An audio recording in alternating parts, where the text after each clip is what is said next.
Good afternoon, everybody.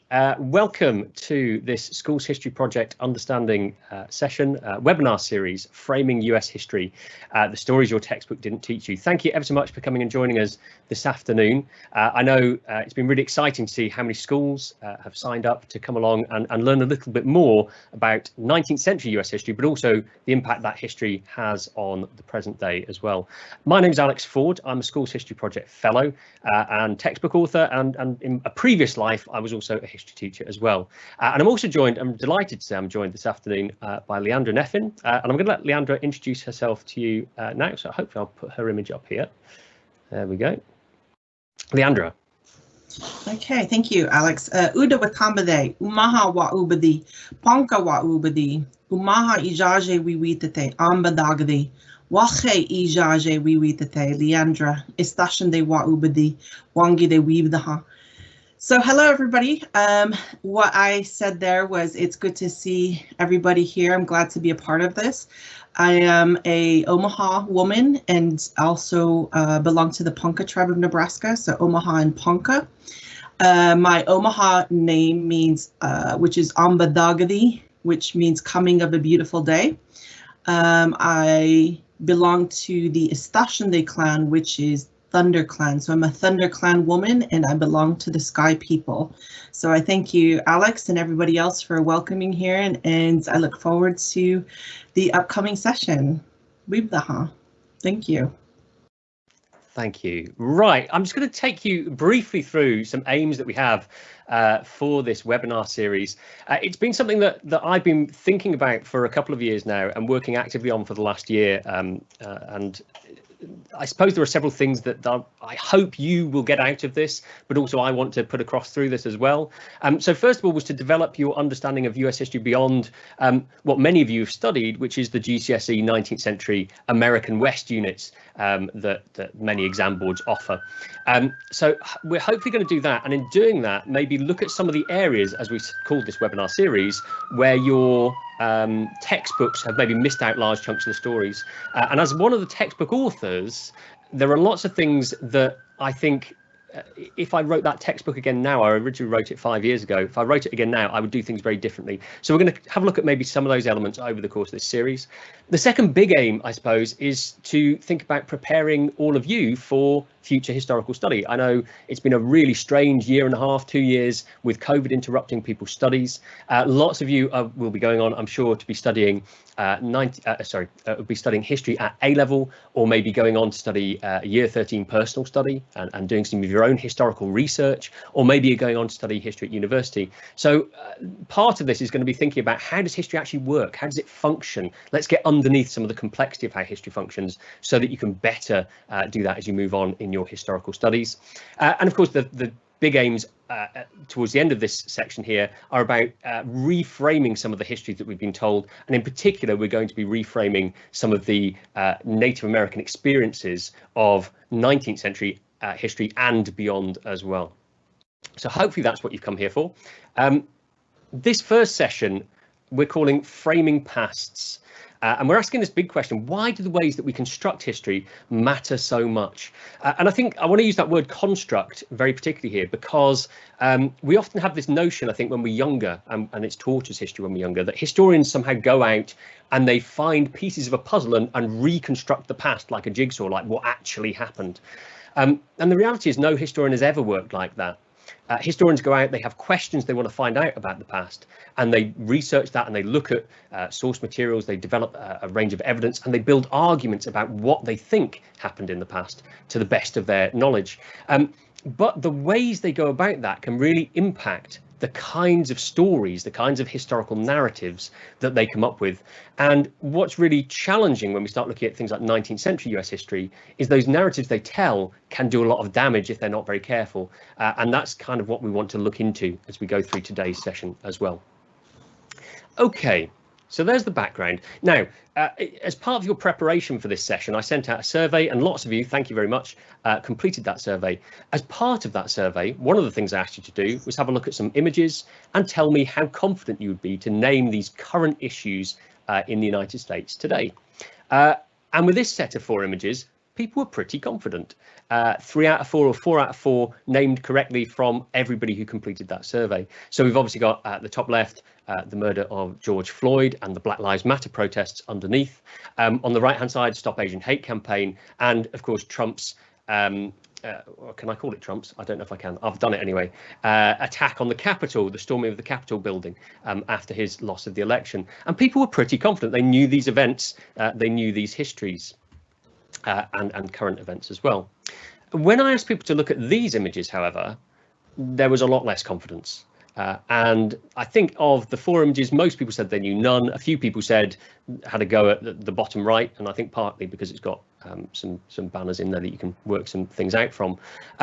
But people were much less aware of these. So take those from the top left. Again, we've got campaigns against the use of Native American imagery in mascots, school mascots, for example, or sports team mascots. Below, we've got campaigns against extractive uranium mining. I think this one comes particularly from the Navajo reservation. The top right, a protest against the building of a huge oil pipeline through North Dakota, which impacts on the Standing Rock Reservation and other Native American peoples as well. And in the bottom right, the serious issue of missing and murdered Indigenous women in the US today. And May the 5th actually was a national day of awareness for that. Now, all of these issues are products of history. So the fact there is extractive mining industries impacting on Native American reservations, or people building pipelines close to water sources near Standing Rock Reservation, has links to the history of the US that goes right back to colonial times, but into the 19th century particularly. But also these issues are products not just of the history itself, but the ways in which people have constructed historical narratives. Now I'm going to go back briefly to this section because I think this one illustrates it nicely. If we think about the murder of George Floyd, it's very deeply connected to the history of racism in the United States and the systemic racism in the police force. We could link it to the failures to give Black Americans civil rights post-Civil War and the continued presence of things like Jim Crow laws in the South, for instance. And if we look at the Trump storming of the Capitol, we know that Trump used very particular versions of history to motivate support. So the idea of Make America Great Again, which was, of course, his slogan, harks back to this mythical idea of the past. And in the same way, lots of Southern governments after the Civil War used mythical ideas that they had fought the Civil War to defend states' rights and not to preserve the institution of slavery, create kind of these myths about the past, imagined pasts that motivate people for negative purposes in this case. And I think the reason that lots of us don't or were unable to talk about what these images were comes back to the fact that we've absorbed historical narratives about Native American peoples. And I want to get onto that now. So the other part of the survey I asked you to have a look at was, I asked a question which was, if we talk about Native Americans, what things come to mind? And I asked you just to write down some words, thoughts, phrases. I got short essays in some cases. And what was really interesting about this was that there were 2 big themes that came out. The first big theme that came out was a theme of kind of a stereotyped view of Native Americans. So I picked a phrase out that one person wrote, and I'm not holding this up as the worst thing ever, but I do want to use it. So apologies if this is yours. Somebody talked about nomadic hunters in harmony with nature. And actually, if we look at the word cloud below, it picks out some of the common words that came up in what people wrote. So we had connected to nature. We had things like nomadic, hunter-gatherers, buffalo hunting, living on reservations, for example. And 2 particular groups of people came up quite a lot, the Cheyenne and the Lakota, both of whom, of course, appear in the GCSE specifications. We also had other issues in there, like injustice, victims of white expansion, conflict. So there were other things in there as well. But one of these big things was a kind of stereotyping of Native American peoples as almost like that image that you've got in the center there, this kind of 19th century painting of a Native American hunting buffalo on the plains. And I think for a lot of people, and if we went beyond people who'd studied this at school, which lots of you will have, if we asked in the general population in the UK, I think for a lot of people that might be their image that came to mind. And that brings us kind of to the second connected point, which is lots of the things I got back in the survey were images of Native Americans that were kind of stuck in a past, and particularly the 19th century. So that particularly, you know, those ideas of being nomadic, buffalo hunting, hunter-gatherers came from a very 19th century image, and a very particular image of a certain group or certain groups of Native Americans living on the plains, and the northern plains at that, so in say the Cheyenne, the Lakota, and not representative of the much broader picture of Native American identity. 77% of you, when you were answering this survey, said that there were probably 100 or fewer federally recognized tribes in the US today, and about 50% of you said probably fewer than 30. And 77% again said there were probably fewer than 70,000 Native Americans living in the US today, and often fewer, down from a population of around 250,000 in 1900. So there was this kind of image as well that real Native Americans no longer exist somehow. They are either disappearing or disappeared. And I think one person actually wrote that Native Americans are gone in that response.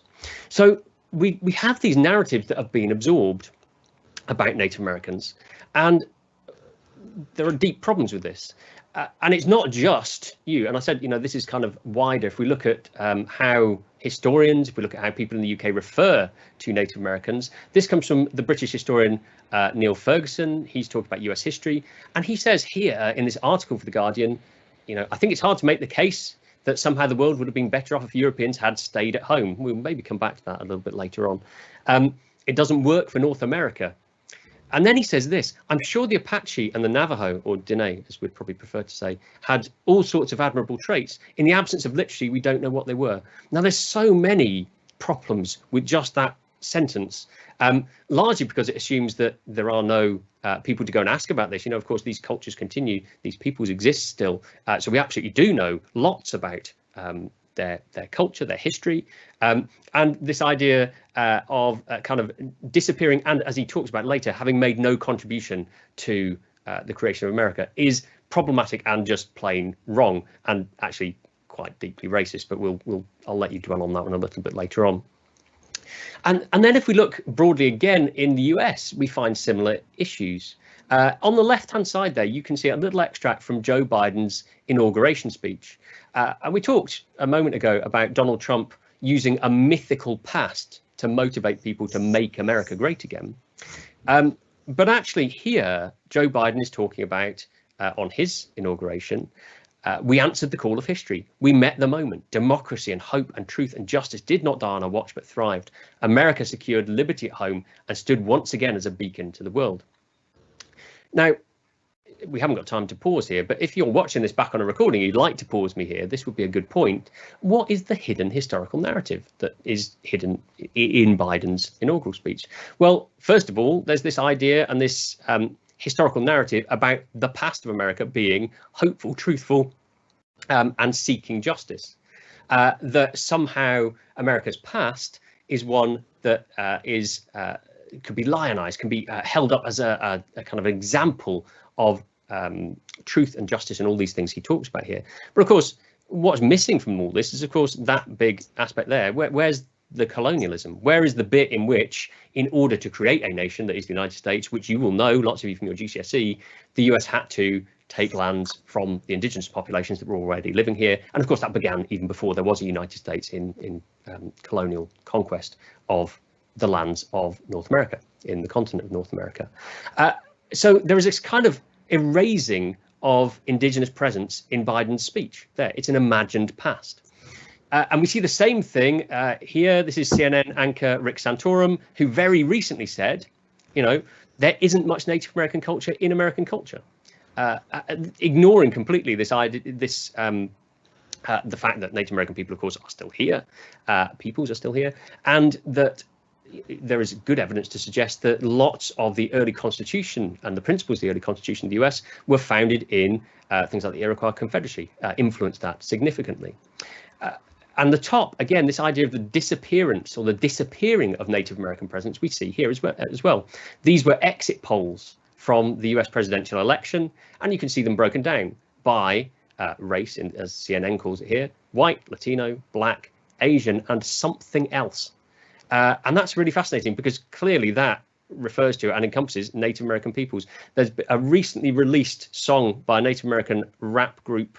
I can't remember where they come from now, actually, apologies, but their song is called Something Else, and it directly references this particular stat here, this kind of idea of the disappearing of Native American presence in the American present. So is it any wonder then that we have this issue where people don't know a lot about these major injustices that are happening to Native American peoples in the US today? Okay, so that kind of sets out, that starts us off. What I want to go on to is think about, well, let's dispel some of those myths. Let's think about what is the picture. Here you can see a map of the United States as it is today. And the green colouring basically represents the percentage of the population of counties in the United States that have a population of Native American peoples. And you can see actually that Native American peoples, far from being just confined to reservations, which are the orange outlined areas on here, as many people often believe, actually exist across the whole of the United States and of course internationally as well, but we'll just look at the US here. So there is Native American presence everywhere. There are, far from being 70,000 Native American people living in the United States today, there are over 5 million registered Native Americans in the US today, and the true number is probably much more than that. These are just people who are formally registered. So the population is therefore more than the population of Scotland or Wales or Ireland or Denmark or 25 other European countries. There are 574 federally recognised tribes, and there is an issue down. I know Leandro might come in on this in a second as well, and over 160 different languages spoken. So there is a real diversity of Native American presence in the United States, which we just don't see in some of those narratives that people tend to have absorbed about who Native Americans are, what it means to be Native American. And that goes everywhere from people right at the top of society, that's a strange phrase, isn't it? Right at the top of government, with the recent choice of Deb Haaland to serve as Secretary of State for the Interior, the first Native American person to do that, right through to people who act, film, TV, Amber Midthunder here, Sean Sherman, the Indigenous sous chef's Indigenous Kitchen. He's an entrepreneur, owns restaurants, writes cookbooks and so on. The author, Louise Erdrich. And of course, there are fully functioning governments for lots of these reservations that exist within the borders of the United States. So the Cherokee Nation, for instance, have recently been sending PPE equipment to help with the COVID-19 outbreak in India. So there's a whole range of things going on here. I said, Leandro, sorry, I would hand over to you as well at this point. So I don't know if you want to add anything in here. Yeah, just was going to make the point that whilst there's 574 federally recognized tribes, there's obviously tribes that aren't federally recognized. So I would put that number of tribes in the United States as, some people would say as far as 900 tribes, because they don't have the federal recognition. Doesn't make or negate the fact that there are native nations out there that just don't have that federal recognition. So I think that's important to highlight. And I think also one of the things I wanted to point out in regards to, particularly the slide that you mentioned where we were labeled as something else. I mean, this is targeted erasure, right, of Native peoples. We're not a disappearing people. This is targeted erasure that's happening in the media and in the history books. And this is kind of where we're trying to come in and really critically evaluate some of these narratives that are being spun in the media. And I think I would encourage many of the students to look at native Twitter, native TikTok, native Instagram. There are huge swaths of natives who are taking advantage of social media to create visibility. And so these are some areas of education as well that can be pursued. Thank you. Yeah, and I think I would really recommend, if you get a chance, having a look at that 400 Years project on Instagram, which is Native American photographers telling stories about their own people. And I think that is a fantastic resource to look at. Again, we've got very little time to cover a vastly diverse population here. I wanted to touch briefly on a couple of other things as well. There was this image that Native Americans lived on reservation lands, and that is true to some extent. About 22% of Native Americans live on reservations, which are set aside areas of land with their own governments. but which have some level of control over what happens on those reservation lands, and that's an issue we'll come on to a little bit later on. These images are all from Pine Ridge Reservation, which is Oglala Reservation. So if you know the story of Crazy Horse, these are Crazy Horse was Oglala Lakota. So these are connected with the descendants of Crazy Horse and his people. So these images, I think, show a little bit of what reservation life involves, which is just like life anywhere else. It's about community, it's about traditions, it's about people growing up and having families and all those kinds of things. But actually, the vast majority of Native Americans live outside of reservations, in cities and in other places. And those different tribes, those different nations and those reservations, of course, vary in size and wealth. So some reservations are very small, some reservations are the size of small European countries. And the investment and the money available in some of those reservations is not very great. You know, there's huge poverty, for example, on places like Pine Ridge Reservation, and lots of that is connected with lack of opportunity, lack of investment, and historic issues which have led to that degree of poverty. But equally, there are other tribes, other nations who are vastly successful within the capitalist system of the US. So the Seminole, for instance, of Florida, have recently bought the Hard Rock business in a, as it says here, $965 million deal. So there's a real difference, and if there's one thing I want to emphasize here, it's that real variation. Leandra, was there anything else you wanted to come in on this bit here? Yeah, I think more and more tribes are developing their own systems of capitalism. You know, they use the buzzword native capitalism, particularly with the Ho-Chunk people, who have created systems of sustainability, you know, jobs, economic sustainability, food sovereignty, you know, creating their own food sources. And so basically investing back into the communities. And so these are some really positive steps forward in terms of tribes really taking their sovereignty and pushing forward an Indigenous agenda in relation to this. Bro. Okay. So I think I'm just taking this quote very briefly. It comes from the book I asked you to read before, or the introduction to the book that I asked you to read before this, from David Troyer. It's called The Heartbeat of Wounded Knee. And I really like this phrase he uses in here. He says, our cultures are not dead and our civilizations have not been destroyed. And if you take one thing away from today, it's probably that. Our present tense is evolving as rapidly and creatively as everybody else's. And I think that idea of native capitalism, I think, is really, really powerful in relation to that. However, the narratives that have been absorbed have led us to all sorts of challenges for all kinds of peoples, Native American peoples, here today.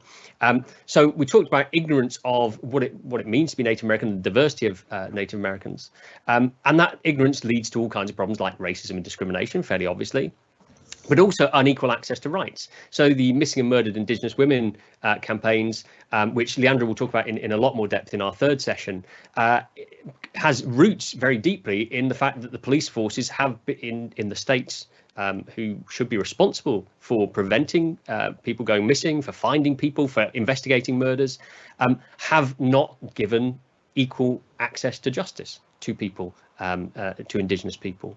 There is a denial of unresolved colonial history and the trauma that goes with it. This is actually a Canadian example. I don't know how many of you saw the Kamloops the Kamloops Residential School, which is a boarding school which Native American people were sent to. And recently there was the discovery of a mass grave containing the bodies of 215 children, which is now being investigated. And there are all kinds of harrowing stories behind that. But in 2008, this article was run which said burial ground or bogus. And there was a whole campaign run to suggest that this burial ground was invented, that the Indigenous populations had invented this burial ground. It didn't exist. And now here we are in 2021 finding out that actually it does exist, and there is a deep trauma that hasn't been investigated. And I know, Leandra, that's part of your line of work as well, isn't it? Thinking about trauma. Yeah, absolutely. The boarding school trauma has been a huge proponent of creating these ripple effects across generations, what we call intergenerational trauma. Yeah. Absolutely. So this is not just a single issue, it continues. And of course, the denial of continued existence, this idea that Native American peoples have disappeared, obviously leads to problems of loss of cultural identity, forcing people to leave traditional communities if they want to find work and opportunities comes out of this as well. There's been a big revival in recent years of movements to teach Indigenous languages, but actually that's only just really beginning and getting underway in a lot of places now. There is a denial of full self-government. So although there are reservation governments and tribal governments, these governments only control certain things on their lands, which makes it hard to manage those lands when the US has control over some of it and tribal governments have control over the rest, despite the fact that, of course, for very many of these Indigenous nations, they did not give over that control. It's been taken from them.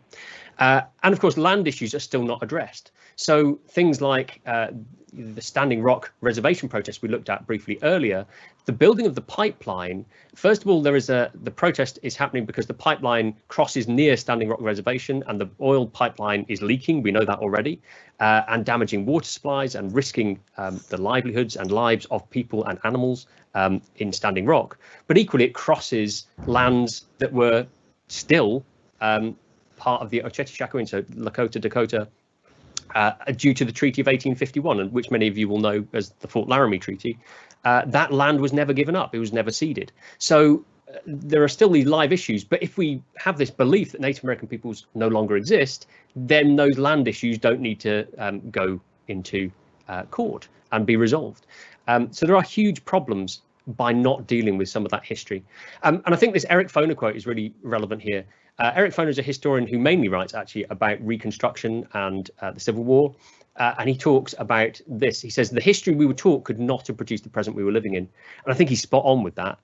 The history that we were taught that gives us these narratives of disappearing Native American peoples, erased Native American peoples, can't produce a present in which there are huge online campaigns and physical campaigns about missing and murdered women, where we're still discovering the impacts of intergenerational trauma, and where people are actively pursuing land claims in the Supreme Court in the US and winning. And that's been a big theme that's of the last couple of years, especially. So the next part of this, I want to therefore think about, well, how have textbooks, which I kind of put in the title of this series, how have textbooks contributed to that? Over the last few months, I've been spending quite a lot of time with history textbooks of the 19th century America, 19th century US, and looking at the kinds of themes that maybe lead to some of that narrative that we've absorbed. And of course, my own book being part of that as well. And I think there are four big issues which I'm going to touch on as we go through here, just briefly. And what I'm going to ask you to do as a follow-up to this is maybe pick up a textbook that you've used in school and see if you can find the same issues in there. You'll probably find at least one of them, if not all of them, depending on the book you pick up. So the first big issue, I think, in textbooks we find is that there is a failure to make Native Americans and diverse groups of Native Americans actually central to the narrative of 19th century America. And lots of that comes back to how GCSE specifications are written. So these are two GCSE specifications, one from OCR, one from EdXL. I could have put AQA on here as well. And if you look, the OCR one actually starts with how and why the US expanded. It doesn't start with the indigenous populations who already lived in the United States, or the land the United States now occupies, at the time of 1789 or by 1838. In fact, the first presence is on that third bullet point with removal, which is quite interesting.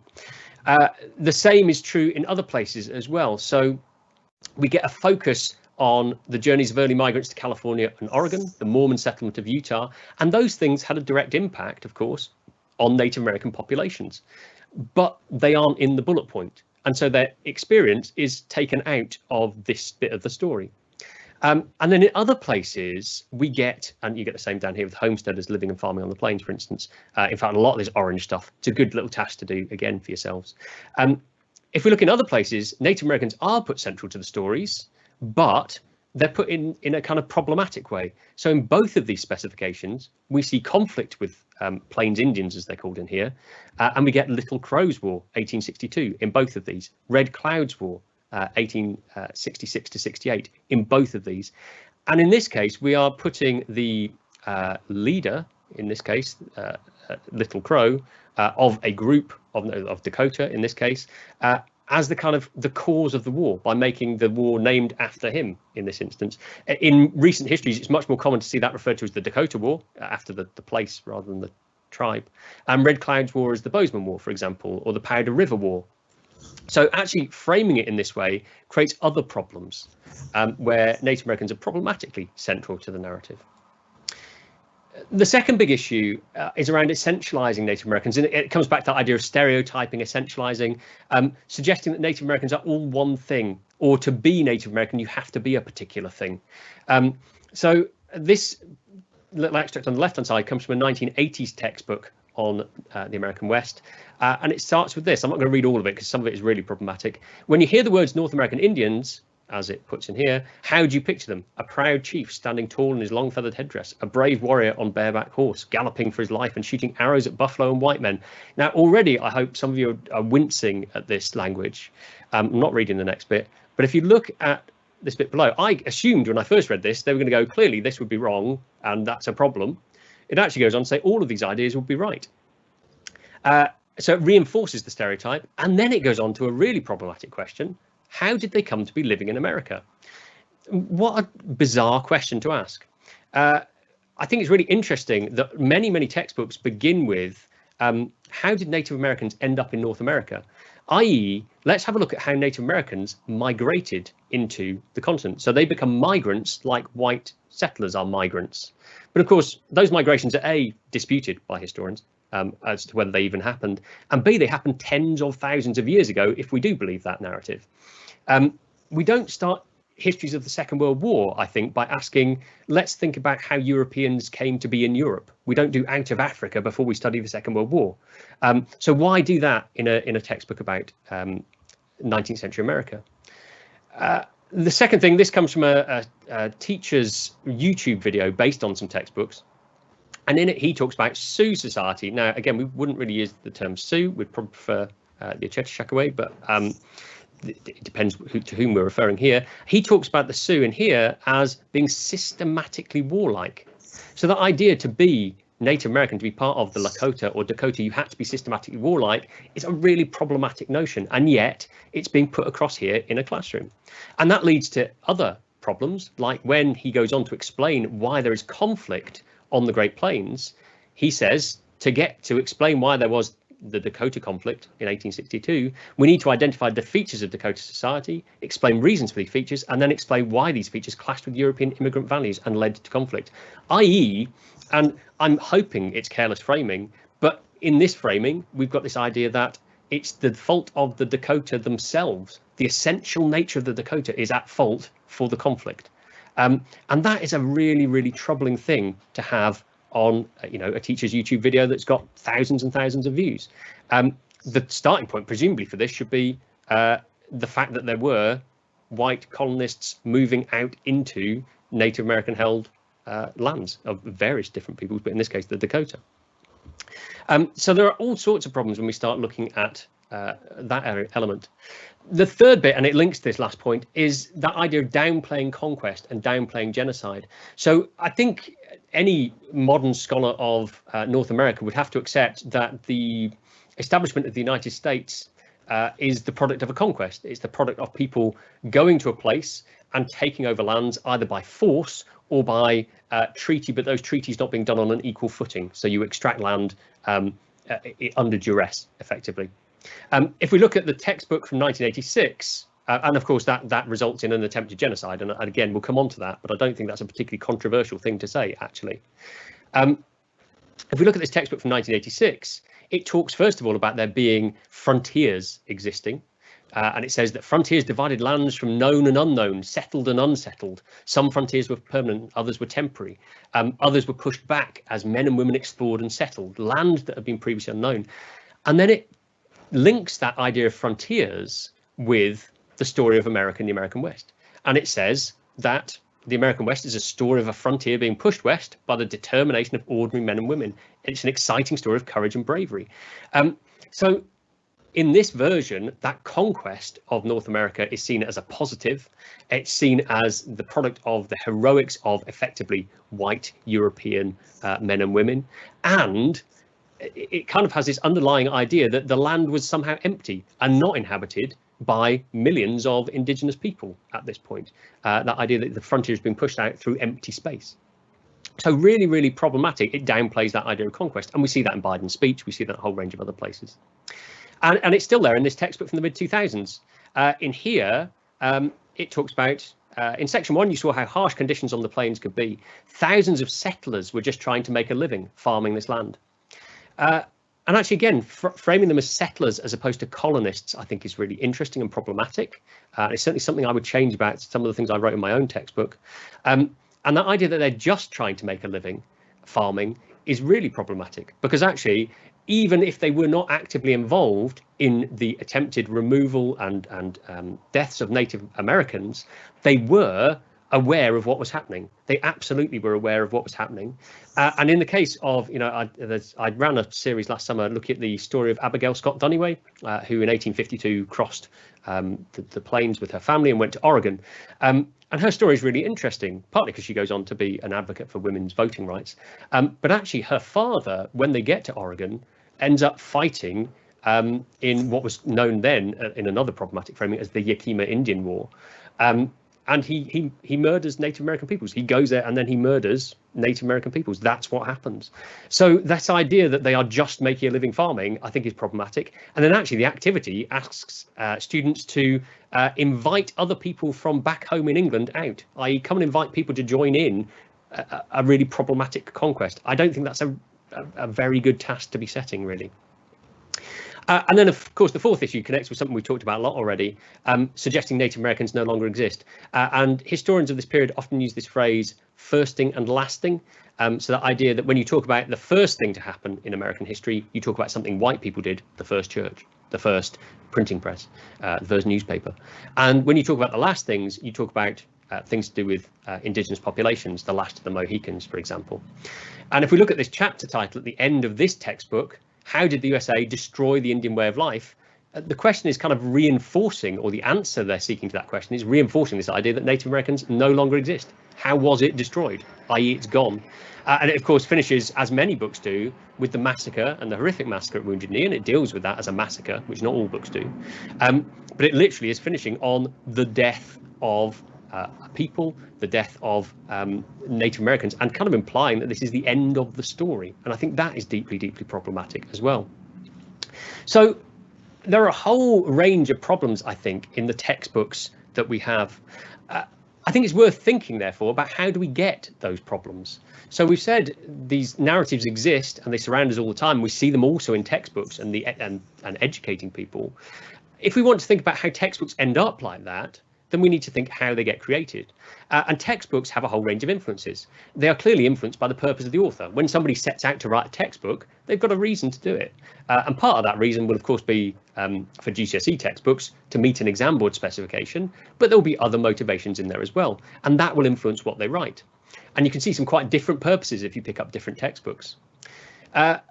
There's an accessibility and complexity issue. Sometimes stories need to be simplified. I'm sure none of your teachers do this, but they reckon the average teacher picks up a textbook, flicks through the pages for about 10 seconds and makes a decision on whether they will buy it based on how many pictures there are and how complex the text looks. So if you overcomplicate something, people might not buy it at all. So there is an issue of how do you deal with complex stories in a format that's accessible. And that connects with this point here, narrative versus individual voices. When I wrote my book, there were lots of individual stories in there because I wanted to look at diversity. But actually I had to take about 46 individual stories out of there because it interrupted the narrative and the coherence of that narrative. So how do you deal with diversity when you can't keep going into lots of individual stories? And then, of course, the exam comes in. How many pages in your textbooks are dedicated to telling you how to answer a 12-mark question? I won't get into that one here. The final two, I think, are probably the most influential. Knowledge and research versus ignorance. When I wrote my own textbook, I very consciously spent a lot of time reading a lot of recent history about slavery and enslavement and abolition and Reconstruction, because that was my weakest area. I didn't do as much reading on the story of Westwood Expansion and the experience of Native American peoples. And that's partly because I taught it for 10 years and thought I knew it quite well. And actually, I didn't know it as well as I thought. And when I looked again, I'd read no Native American historians at all to write that. I'd read a lot of historians, and you can see some of them on the shelf behind me, but I'd read no Native American historians. And so actually, my writing of those sections on Native American presence was as much shaped by my ignorance as it was by my knowledge. And that's a big theme in textbooks. They're often shaped by ignorance as well as knowledge, because they're not primary research. They're not the same as what historians do. They're trying to summarize what historians have said. And then finally, we get onto this issue that they are therefore shaped by dominant histories. And by that, I mean, what are the histories that most people know about these things? What are the history books that end up on the Waterstones bookshelf that people pick up and read? Those are usually, not always, but those are usually the ones that shape textbook narratives, because they're the ones people have access to. Contrary to popular belief, you don't get paid a lot of money writing textbooks, so these are kinds of things you fit around your other work, and therefore you tend to be reliant on a more limited range of histories. Which brings up a really big question. How have historians therefore contributed to those problems? When we think about the dominant narratives, the dominant histories, the kind of histories that you might pick up in Waterstones, they tend to be popular histories. They tend to be the kinds of histories that lots of people will go out and buy because they're not overly complex. They try and tell a big story, but maybe quite simply. And if we look at how history is written, you will find that it's not just everybody looking for truth. You'll find that lots of people will set out to find answers to questions, but they will kind of follow particular lines of thought. And in history, we call those historical schools. This is like a really broad brush overview. But there are three, I think, three broad historical schools that have dominated how we tell the story of Westwood Expansion. We have a traditional school of history. And in that traditional school, which goes right back to the beginnings of the US and continues through to today, actually, we have a view that Native Americans were effectively a barrier to US expansion, that US expansion was a good thing, and removal of Native American peoples was kind of inevitable and necessary. And we saw that in some of the Biden narrative, and we saw that in the Rick Santorum stuff earlier. In the 1960s, as America kind of hit a lot of crisis points, particularly around civil rights and involvement in Vietnam and a whole range of other things, and it kind of had a lot of self-doubt as a nation, I think, in that period. Some new narratives began to come in that said, well, hang on, maybe it hasn't always been such a positive thing, US expansion, the US presence.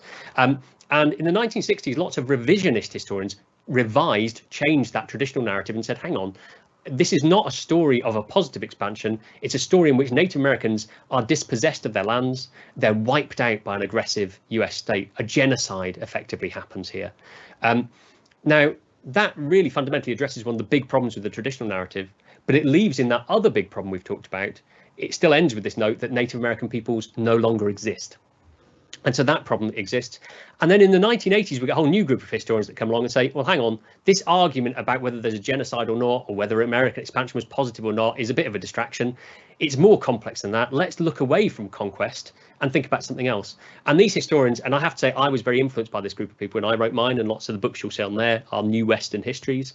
They try and move away from conquest and think about the other factors that influence things. And actually, that allows us to see that Native American presence continues, but it takes us away from the point that actually those conquests had a massive impact on people and continue to have a massive impact today.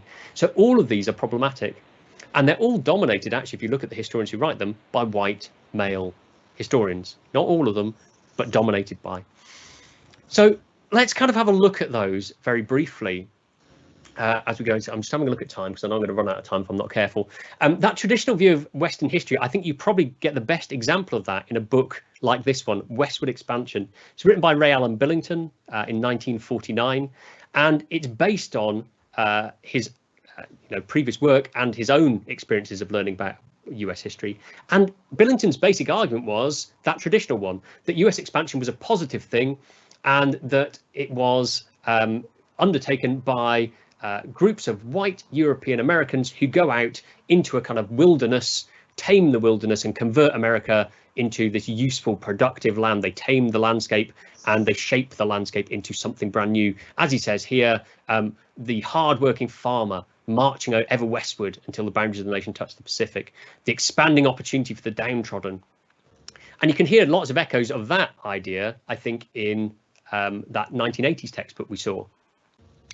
How do Native Americans appear in his book? Well, he sees them as this. He writes about them, literally the chapter is called The Indian Barrier.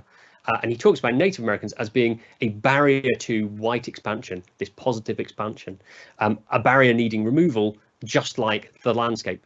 So he kind of has this really deeply problematic, quite racist view about what expansion is and the role Native Americans play in that.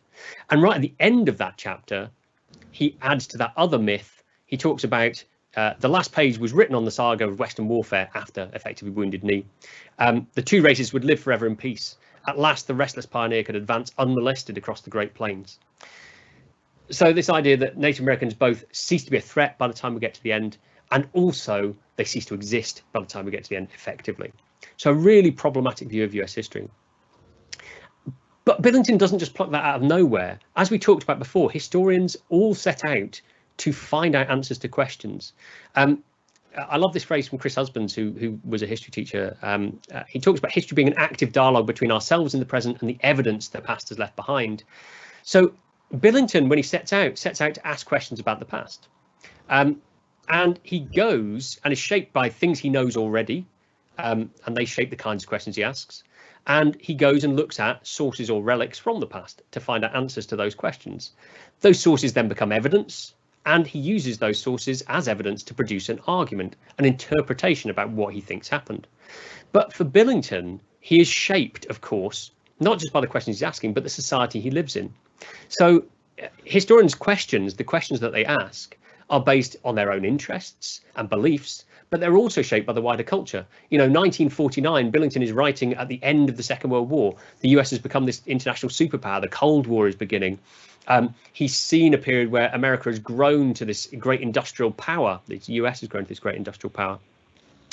And he's also seeking sources he sees as valuable. And that is a mixture of what he knows exists, but also what archivists have held on to.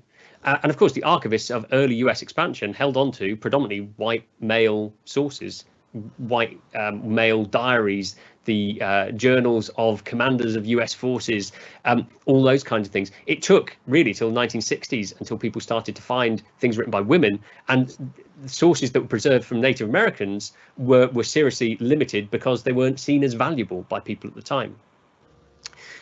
So if we go back to this interpretation Billington has of, you know, the heroic farmer, the heroic male farmer particularly, going westwards and taming the land and removing barriers, and then Native American peoples being disappeared, and that being not a bad thing, which, you know, again, we've talked about as being deeply problematic, stems from these kinds of questions. He's interested in what makes the United States unique and why US was so successful in spreading what he saw as civilization.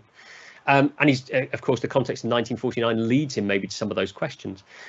He writes about, I don't guess about that, by the way, he writes about that pretty much in his introduction. And if you want to know what historians setting out to do, the introduction of their book is a good place to look. He mainly therefore draws on white male sources, and his beliefs fundamentally are that white European supremacy is a thing, you know, that white European civilization, in inverted commas, is a positive thing and is superior to what was in the US before, or in the land that the US occupies before. And again, you can read into his work and you can definitely see that. Now, if you compare that to this book, Bury My Heart at Wounded Knee, this comes from that revisionist school I talked about. So in the 1970s, people are questioning the narrative that's been told.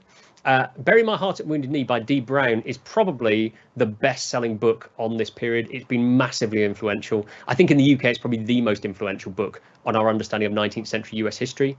And Dee Brown sets out deliberately to say, well, actually, that interpretation of Billington and others who wrote like Billington is wrong. And he sets out with different questions. He sets out to ask, well, how did the USA come to dominate the American West, and how were Native Americans defeated? What was the process by which they were dispossessed? And he basically argues, as you can see here in yellow, that it was an era not of heroics, but of violence, greed, audacity, a reverential attitude towards personal freedom to those who already had it. And you can see he's definitely echoing the kind of civil rights movements that are happening at the same time at this point. And he also talks then about, during that time, the culture and civilization of the American Indian, as he says, was destroyed. So although he's kind of reframing this and saying something really terrible happened in this period, it wasn't heroic, he still ends on this point that Native American civilizations are removed by the time we get to the end of the 19th century. So his beliefs, 19th century US history was fundamentally genocidal, but the clash was inevitable, and the kind of removal of native peoples was inevitable. And that, of course, is just as problematic. Now, let's just briefly talk about this genocide issue. I will give you a chance if you're watching this back on video to record this. We've used that term genocide. I think it's important when we use the term genocide to say that's a really powerful term, but I want to show why I'm using it. This UN Convention on the Prevention and Punishment of the Crime of Genocide, which was drawn up post-Holocaust to prevent it happening again and to help prosecute those who conducted genocide during the Holocaust, identifies genocide as these 5 things. And I think if you think about the experience of many Native American peoples, such as the Lakota, for instance, you would find that all of these things happened. Certainly, the first 2 are fairly obvious. The third one, conditions of life calculated to bring about physical destruction in whole or part. The reservation system was very deliberately used to subjugate Native American peoples. It was used for that purpose. Preventing births within the group was definitely practiced, and there was a scandal in the 70s when it turned out lots of Native American women had been forcibly sterilized, sometimes without their knowledge, during routine operations. And forcibly transferring children of the group to another group. The boarding school system we talked about at the beginning again does this. It takes Native American children away from their parents either by force or by threat, and puts them into systems in which their culture, their language, even their names are taken away from them. So we have this kind of experience. I think it's not an unreasonable term to be using, that Brown uses and others do. So how does that influence the history that's then written? Well, that's where it gets really interesting, and why this idea of historical schools becomes important, because you would think when people start talking about these terrible crimes that are happening and reframe the story, maybe the rest of history catches up and moves on, and maybe we get a positive direction. Well, there were 7 editions published of Ray Allen Billington's book. The last edition was published in 2001. He was long dead by that point, I should say, but it was picked up by other scholars who continued his work and his traditional approach. And you can see the final chapter is still, or this chapter is still called The Indian Barrier, so that hasn't gone. And he talks in this, or they talk in this, the authors in this talk about almost the same things Billington did. It says here, the Indians were forced to live forever in peace. At last, the restless pioneer could advance unmolested across the Great Plains. And there's a slight change to the language they're using. It's much less, well, I say it's much less offensive. It's less offensive. But not much else has changed. There is still that idea that it's all finished. The land issue, it says, has been settled, i.e. the land has been taken or given up, and now we move on, and it doesn't matter anymore. That is a resolved history. There's no longer a protest about this. And it adds this phrase in, fascinatingly adds this phrase in, there had been no national policy of genocide. So it responds to D. Brown by saying that's wrong. So this continuation of the traditional school happens even today. So that book is still being used, I would imagine, in schools and in universities as a reader for people to look at. And then briefly, if we think about New Western history, as I've said, this just takes the argument elsewhere. So, i.e. that people had different visions of land, both tried to live out their visions of the West. And in this book, which influenced the book I wrote a lot, actually, now I read it again, what I notice is it doesn't talk a lot about the colonization of the land, the taking of the land. It basically argues that both Native Americans, in this case, the Cheyenne, and white colonists, white settlers, were both battling in the environment and they couldn't both survive. And that is also problematic. Okay, we are running up a bit against time. I don't know, Leandra, sorry, did you want to come in there? No, sorry, I think it was a noise on the line. Apologies. So I think if we want to come in and understand and we want to understand the US past and present, then we actually need to refocus this, and we need to think about whose voices we're actually hearing and whose narratives we're hearing. And to do that, I think we need to listen more to indigenous constructions of history. Somebody used this phrase the other day, and I really like it. US history needs to be written into native history and not the other way around. So how do we refocus? Well, lots of Native American historians really challenge those constructions, those 3 big schools of history we've just looked at. And one of the big learning curves for me over the last few years has been listening to how lots of what I thought I knew about the narrative of US history was actually really quite problematic and really wrong. So lots of, and I've used this phrase here, most Native American historians, by that I mean Native American historians who are practicing now, and I'll show you a few of those in a minute, but also Native American historians who were practicing 20 years ago, 30 years ago, 50 years ago, maybe people who are keeping traditional stories of the past 100 years ago, 150 years ago. Native American peoples have been telling these histories about colonization of their lands and dispossession and genocide for generations. They just haven't been necessarily heard. So existing interpretations have really failed to explain that. Lots of Native American scholars therefore ask a really different set of questions to white US scholars. And they ask questions like, well, how did the US manage to take control of our lands, our particular lands? How and why have Native Americans survived that? And I think that is a really interesting question, and it's a very different question to something like Billington, who asks, you know, how did the US become so powerful? They therefore draw on different resources and sources, oral histories as well as documented histories, and they show much more respect for those oral histories particularly, and they combine those to produce radically different narratives of America. And so I want to focus on just a few interpretations that come from Native American scholars who are operating today. Two people I'd like to direct you to, Nick Estes and Jimmy Sweet. Nick Estes writes this book, Our History is the Future, which is a history of the Oceti-Sakowee, the Lakota and Dakota peoples. Jimmy Sweet at Rutgers University. They basically argue these things. First of all, the primary aim of the USA was to take lands from indigenous peoples, and that process can best be termed as settler colonialism, i.e. you might know about colonialism, i.e. when a country goes to another place and tries to take it over, either politically or economically. So the British Empire is kind of a colonist, a colonial project. They go and they try and take over the land, try to take over a place. Settler colonialism is where people go to a place and not just take it over, but they push out the indigenous populations as well. So they argue that is the story of the US. They argue that land seizure was rooted in manifest destiny, which I think you will know about, that idea that the US had a God-given right to own lands across the continent from sea to shining sea, as the song goes. And that in itself was rooted in something called the doctrine of discovery, which is a medieval Christian doctrine that comes from the Pope, which basically said if European Christian explorers go to another place and they find that there are non-Christians living there, you can plant a flag and you can claim it in the name of a European ruler, and it's basically yours. Which is a hugely problematic idea. And now you might say, well, that's a really archaic idea from the Middle Ages, but the doctrine of discovery appears in court cases in the 20th century and possibly even the 21st century in the United States Supreme Court, where the Supreme Court has argued that lands can't be given back or control can't be given back to indigenous populations because it is claimed via the doctrine of discovery. And we'll cover a bit more of that in the second session. And thirdly, they crucially argue that Native Americans, of course, did not die out in 1890, and they still struggle against settler colonialism today. And that's partly what Estes' book tries to do, is it begins not in the 19th century, but with a current protest in the pipeline protests in Dakota. So I've called this kind of new old thinking on the US history. So what are the big takeaways? Well, for me, there are several big takeaways.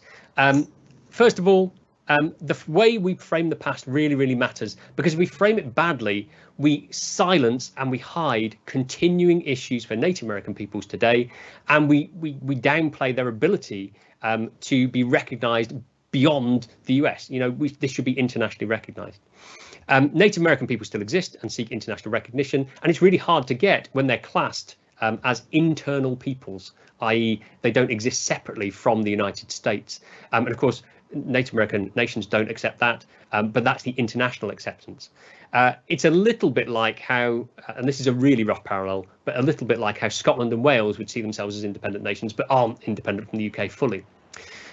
Secondly, settler colonialism still underpins US attitudes, and that resistance isn't over. There are still cases being fought over land, who should control that land, who has the rights to that land. Those issues are not resolved, and they are really massive issues that are connected with environmental issues as well, as we will see later.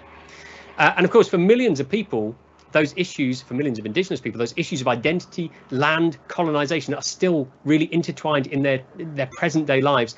And I haven't got time to read this poem, but I would really recommend you go back and pause it and have a look at it. It's by Leanne Simpson, for an amazing book called Not Your Princess.